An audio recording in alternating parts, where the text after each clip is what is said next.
Morning ఆఫీస్కి వెళ్ళిపోతాం, బయట పరుగులు పెడుతూ ఉంటాం, ఆకలేస్తుంది, టిఫిన్ సెంటర్లకు వెళ్తాం.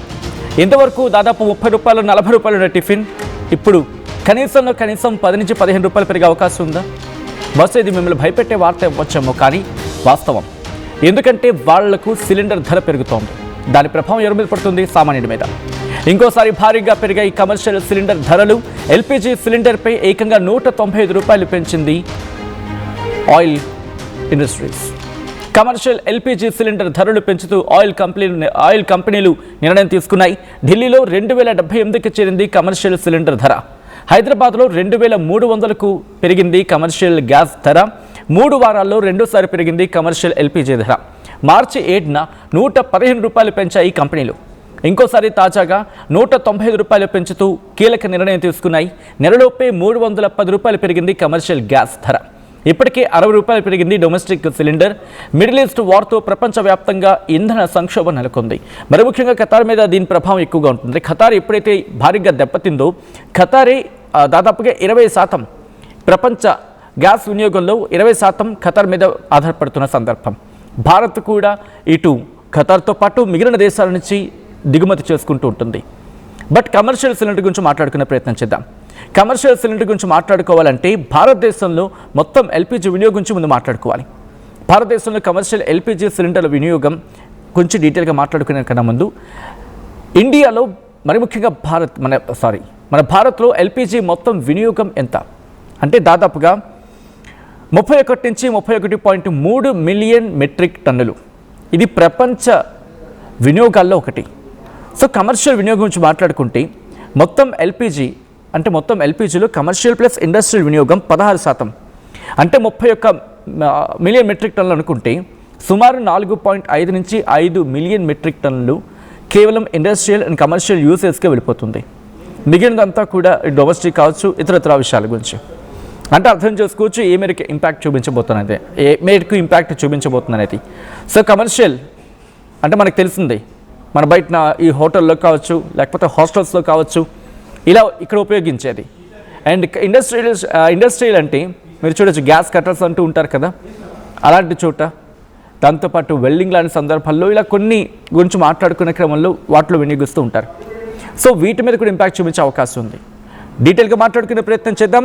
ఇటు తెలంగాణలో ఎటువంటి పరిస్థితి ఉంది అండ్ ప్రజల నుంచి ఎటువంటి ఆగ్రహం వ్యక్తమయ్యే అవకాశం ఉంది. ఆగ్రహం వ్యక్తమయ్యే అవకాశం ఆబ్వియస్లీ ఉంటుంది ఇటువంటి ధరలు పెరిగిన ప్రజల క్రమంలో. డీటెయిల్గా మాట్లాడుకుందాం. మా ప్రతినిధి మధు అప్డేట్స్ అందించేందుకు సిద్ధంగా ఉన్నారు. మధు, కమర్షియల్ సిలిండర్ ధర ఏకంగా నెలలో రెండోసారి పెరగడం, మార్చి 7న పెరిగింది, తర్వాత మార్చి 31న అనుకున్నారు, బట్ అది ఏప్రిల్ 1కి అంటే ఈ రోజు పెరిగిన సందర్భం.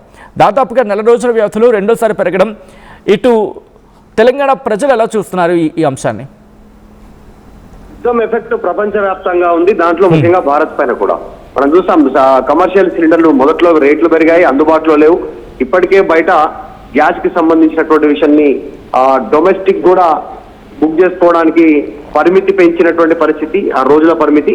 ఇక కమర్షియల్ అయితే ఆల్రెడీ అందుబాటులో లేక అనేక హోటళ్లు హైదరాబాద్ లో మూతబడిపోయాయి. అక్కడ ఆల్రెడీ బోర్డ్స్ దర్శనం ఇస్తున్నాయి హోటల్స్ ముందు.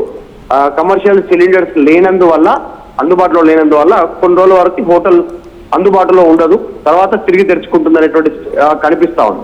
దాంతో పాటు కొన్ని హోటల్స్ మేనేజ్ చేస్తున్నప్పటికీ కూడా ఒక్కొక్క ఐటమ్ పైన 10 రూపాయలు ఎక్స్ట్రా తీసుకుంటున్నారు. మనం ఇడ్లీ ఆర్డర్ ఇచ్చినా, దోశ ఆర్డర్ ఇచ్చినా, లేకపోతే మీల్స్ ఆర్డర్ ఇచ్చినా, ఇంకేది ఆర్డర్ ఇచ్చినా, ఫుడ్ ఆర్డర్ ఒక 10 రూపీస్ ఈచ్ ఆర్డర్ పైన 10 రూపీస్ ఛార్జ్ చేస్తున్నారు. అంటే అది కస్టమర్ల దగ్గర నుంచే వసూలు చేస్తా ఉన్నటువంటి సిచ్యువేషన్. అయినప్పటికీ కూడా మళ్ళీ ఇప్పుడు రేట్లు పెరిగాయి. ఎల్పీజీకి సంబంధించినటువంటి కమర్షియల్ 195 రూపాయలు పెంచడం అనేటువంటిది కమర్షియల్ సిలిండర్ పైన ఖచ్చితంగా ప్రజలపైనే భారం పడే అవకాశం ఉంది. మనం చూస్తున్న మిడిల్ ఈస్ట్ వార్కి సంబంధించి గ్యాస్ కొరత ఉంది, పెట్రోల్ కొరత ఉంది, డీజిల్ కొరత ఉంది. ఇదన్నీ కూడా ఆటోమేటిక్ గా రవాణా రంగంతో పాటు కస్టమర్ల పైన పెద్ద ఎత్తున భారం పడేటువంటి అవకాశం ఉంది. అంతా ట్రాన్స్పోర్టేషన్ కి సంబంధించిన లింకే కాబట్టి ఈ తీవ్రమైనటువంటి ఇబ్బంది పెరిగి హైదరాబాద్ లో ఇప్పుడు 2300 రూపాయలకు పెరిగినటువంటి సిచ్యువేషన్. కమర్షియల్ గ్యాస్ 3 వారాల్లోనే 2 సార్లు పెరిగింది. 3 వారాల్లోనే ఇంత ఎఫెక్ట్ ఉంటే యుద్ధానికి సంబంధించి ఇంకా ఒక క్లారిటీ రాలేదు, తీవ్రత పెరుగుతా ఉంది. అక్కడ ఈ 3 దేశాలకు సంబంధించిన మధ్యన ఎవరు తగ్గడానికి సిద్ధంగా లేరు, అమెరికా, ఇరాన్, ఇజ్రాయెల్. సో ఆ ఎఫెక్ట్ ప్రపంచ దేశాలపైన పడుతుంది. ముఖ్యంగా 140 కోట్ల జనాభాతో తొలికిసలాడుతున్నటువంటి భారత్ పైన ఈ ప్రభావం ఎక్కువగా ఉండే అవకాశం ఉంది. మనం పెట్రోల్, డీజిల్, ఎల్పిజి గ్యాస్ పైన ఆధారపడి భారత్ నడుస్తా ఉంది. సో ప్రత్యామ్నాయ మార్గాల వైపు వెళ్లాల్సిన అవసరం ఉంది ఈ రోజు ప్రపంచం. సో దాన్ని గుర్తిస్తా ఉన్నారు. ఈ గ్యాస్ కొరత రాగానే హైదరాబాద్ లో ఇండక్షన్ స్టవ్ల కొనుగోలు కూడా పెరిగింది. ఎగ్జాంపుల్, అవుట్ ఆఫ్ స్టాక్ ఉంది, ఆన్లైన్ లో బుక్ చేద్దామన్నా, స్టోర్కి వెళ్ళి తీసుకుందామన్నా, బికాస్ ఈ ఎల్పిజి కొరత వల్లనే. ఆల్రెడీ పెట్రోల్ బంకుల్లో లభించేటువంటి ఎల్పిజి, సిఎన్జి ఈ కొరత ఉంది. వాహనాలకు సంబంధించి కార్లు, ఆటోలు, నిత్యావసరంగా రవాణా చేసేటువంటి కొన్ని ప్రత్యేక వాహనాలకు సంబంధించి. సో ఇది ప్రజలపైన కూడా భారం పడే అవకాశం ఉంది. కమర్షియల్ సంబంధించినటువంటి దానిపైన, ముఖ్యంగా హోటల్ రంగం పైన, పెద్ద పెద్ద హోటల్స్ రంగం పైన తీవ్ర ప్రభావం పడే అవకాశం ఉంది. ఎంత ప్రభావం పడ్డా ఈ రేట్లు మాత్రం కస్టమర్ల నుంచే వసూలు చేస్తా ఉన్నటువంటి సిచ్యువేషన్ ఉంది. ప్రత్యామ్నాయాల పైన భారత్ దృష్టి పెడతా ఉంది. నౌకలు అక్కడి నుంచి ఎల్పిజి, గ్యాస్, తర్వాత పెట్రోల్, డీజిల్ నౌకలు భారత్ కు చేరుకుంటున్నాయని చెప్తున్నా కాస్త ఈ మిడిల్ ఈస్ట్ వార్ వల్ల తీవ్ర ప్రభావం ఉండే అవకాశం ఉంది. ఇప్పటికే నరేంద్ర మోడీ స్టేట్మెంట్ చేశారు. ఒక కీలక స్టేట్మెంట్ తర్వాత రాష్ట్ర ముఖ్యమంత్రులతో మాట్లాడారు. అప్రమత్తంగా ఉండాలి, కరోనా లాంటి ఒక విపత్కర పరిస్థితిని భారత్ ఎదుర్కోవడానికి అన్ని రాష్ట్రాలు అందరూ సిద్ధంగా ఉండాలనేటువంటి స్టేట్మెంట్. ఖచ్చితంగా రేపు ఫ్యూచర్ లో మళ్ళీ ఈ ఎఫెక్ట్ పడే అవకాశం చాలా స్పష్టంగా కనిపిస్తా ఉంది. కొంచెం సుదీర్ఘంగా ఈ ఎఫెక్ట్ పడే అవకాశం చాలా స్పష్టంగా ఉంది. సత్యం, మధు, ఐ రిక్వెస్ట్ ఒక్కసారి మీ లైన్లో ఉండే ప్రయత్నం చేయండి. ఒకసారి బ్రేక్ డౌన్గా మాట్లాడుకునే ప్రయత్నం చేద్దాం. అంటే భారతదేశం ఎవరి మీద, అంటే ఏ దేశం నుంచి దిగుమతి చేసుకుంటూ ఉంటుంది, ఎంత పర్సెంటేజ్లో దిగుమతి చేసుకుంటూ ఉంటుంది, అసలు ఎందుకు పెరుగుతోంది, ఇంకా పెరిగే అవకాశం ఉందా, దాంతోపాటు ఇంకా అంచనాలు ఏంటి, వీటి గురించి మాట్లాడుకునే ప్రయత్నం చేద్దాం. సో ఇక్కడ ఖతర్ మీద భారత్ ఎక్కువగా డిపెండ్ అయిన సందర్భం అనుకోవాలి.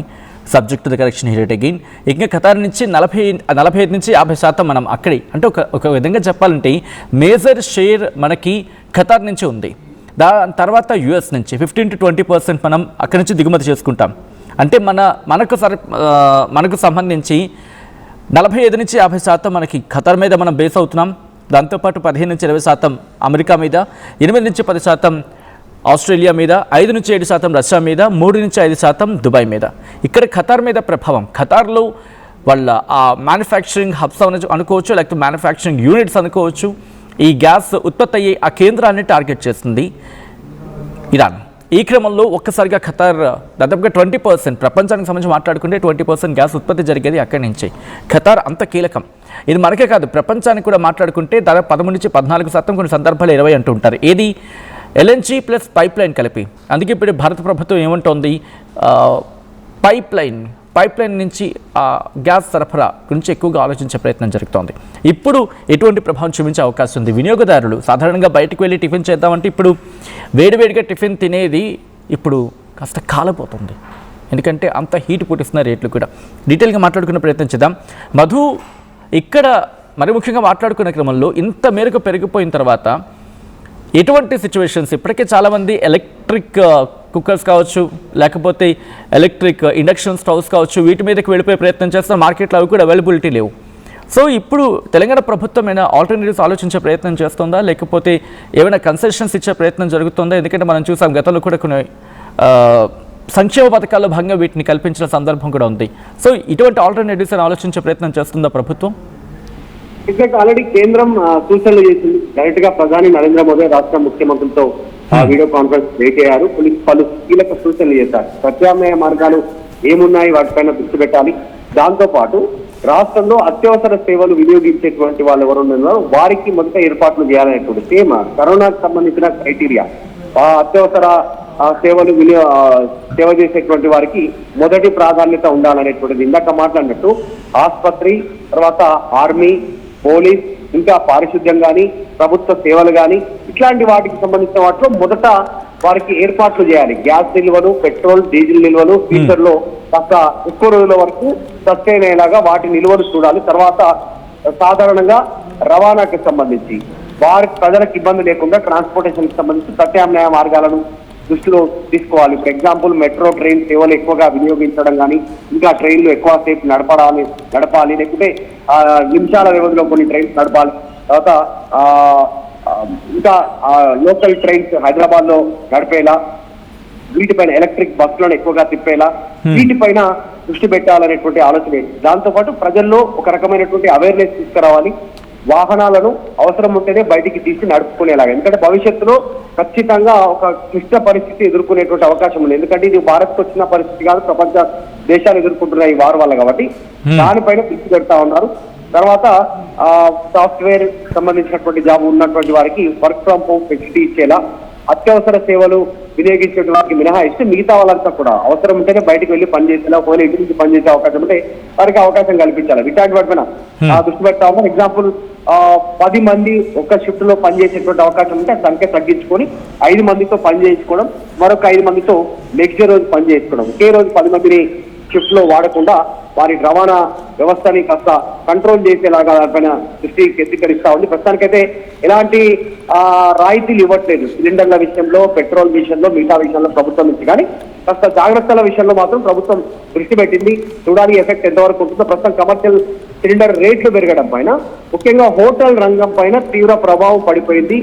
జనాలు బయట తినాలంటే జేబుకు చిల్లు పడేటటువంటి పరిస్థితి ఉంది. హోటల్ వాళ్ళు కూడా బయట బ్లాక్ మార్కెట్ లో కొంటా ఉన్నారు. మనం చూసాం నిన్న మన 2-3 వార్తల్లో వలన శ్మశాన వాటికలో 2 నుంచి 3 వేల సిలిండర్లు అక్రమంగా బ్లాక్ చేసి అమ్ముతా ఉన్నటువంటి పరిస్థితి. ఇంకా కొన్ని ప్లేసెస్ ఇట్లా బయట పట్టుబడతా ఉన్నాయి. ఇప్పుడే ఆల్రెడీ బ్లాక్ మార్కెట్ దందా నడుస్తా ఉంది. దాన్ని కంట్రోల్ చేయాల్సినటువంటి అవసరం కూడా ప్రభుత్వం పైన ఉంది. చూడాలి ఏం జరుగుతుందో. ఈ రేట్లు ఇంకా పెరిగితే మాత్రం హోటల్ రంగం అంతా పూర్తి స్థాయిలో దెబ్బతినేటువంటి అవకాశం కనిపిస్తా ఉంది. రైట్ మీద ఒక్కసారి మీరు లైన్లో ఉండే ప్రయత్నం చేయండి. మిడిల్ ఈస్ట్ వార్ ప్రభావం కేవలం అక్కడికి మాత్రమే పరిమితం కావటం లేదు, ఏకంగా వ్యాపిస్తోంది. ఇప్పుడు ఇంకా చెప్పాలంటే విస్తరిస్తోంది. రిపకర్షన్స్ అంటూ ఉంటాం కదా, లేకపోతే ఆఫ్టర్ ఎఫెక్ట్స్ అంటూ ఉంటారు. దాని పెను ప్రభావాలు లేకపోతే దుష్పరిణామాలు ఇవి ఇప్పుడు ఇంకా కంటిన్యూ అవుతున్నాయి. ఇంకా యుద్ధం ఆగిపోకుండానే ఇటువంటి ప్రభావం ఉంటే యుద్ధం ఆగిన తర్వాత ఎలా ఉంటుంది? ఎందుకంటే నేను మాట అంటున్నానంటే యుద్ధం ప్రారంభమైంది 4 రోజులైంది, 4 రోజులు దాటింది, ఇంకొక 2-3 రోజులు ఎక్స్ట్రా అంతే. బట్ ఈ 4 రోజులకి ఇప్పటికే స్టాక్ పైల్ చేసుకుంటాయి ఆయా దేశాలు.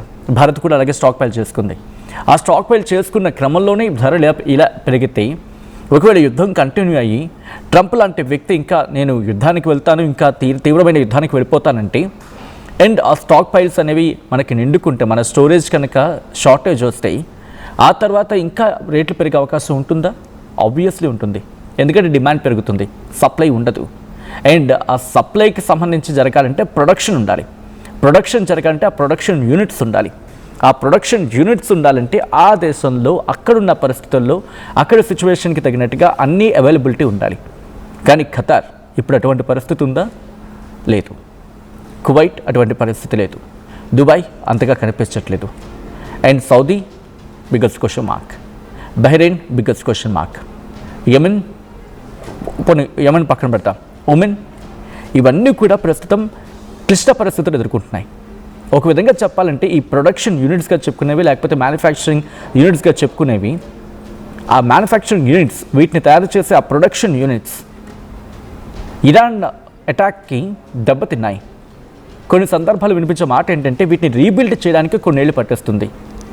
అంటే ఈ దెబ్బతిన్న ఇండస్ట్రీస్ని అక్కడ మళ్ళీ ప్రొడక్షన్ యూనిట్స్గా తీసుకొచ్చేందుకు ఇప్పటికిప్పుడు యుద్ధం ఆపితే కనీసం ప్రపంచం అంతా కలిసి వాళ్ళకి ఒక నష్టపరిహారము, లేకపోతే వాళ్ళకంటే ఒక బెనిఫిషియల్గా వెనకాలండి నిలబడితేనే అప్పుడు కోలుకొని నిలబడి దాదాపుగా 3 నెలల్లో కనీసం అంతా ప్రపంచం అంతా కలిసి కట్టుకొచ్చి వాళ్ళు ఆదుకుంటే ఒక 3 నెలల్లో తిరిగి కోలుకునే అవకాశం ఉంది.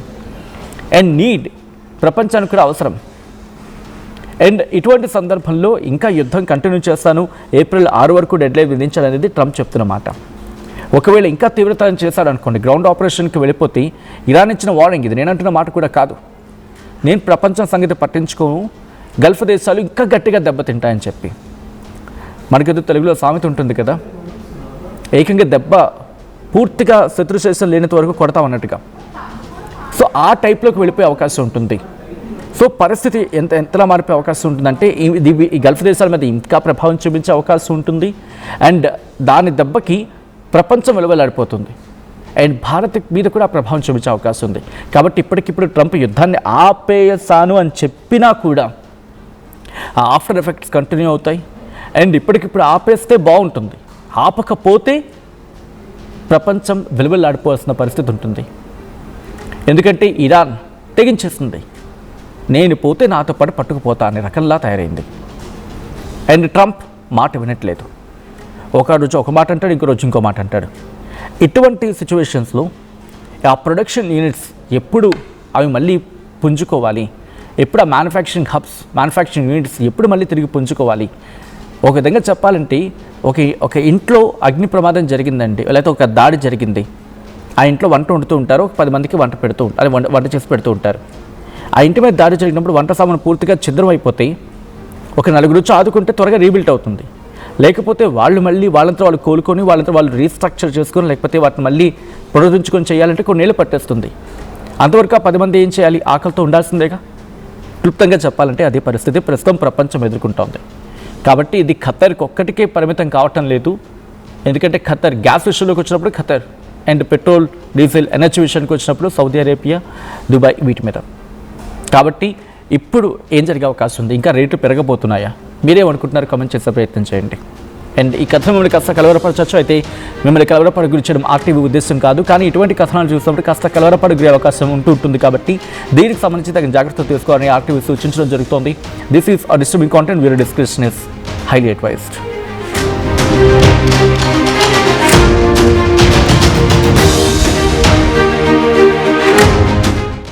Enriching the learning experience with the leaders and resources of the world. KL Global Business School.